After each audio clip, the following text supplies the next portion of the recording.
关播了，小熊店长要来测试这个 Tomica 跟 7-Eleven， 不是 Tomica， 它是那个 Cholo Q 跟 7-Eleven 联名的这片筒，之前有说过，出货之前会帮大家测试，所以呢，这边2颗电池，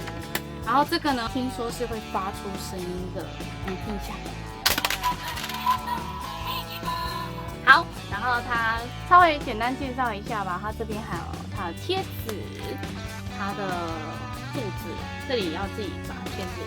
贴上去，还有它的限定版的 7-Eleven Cholo Q。好啦，那开箱测试就到这边啦，晚安。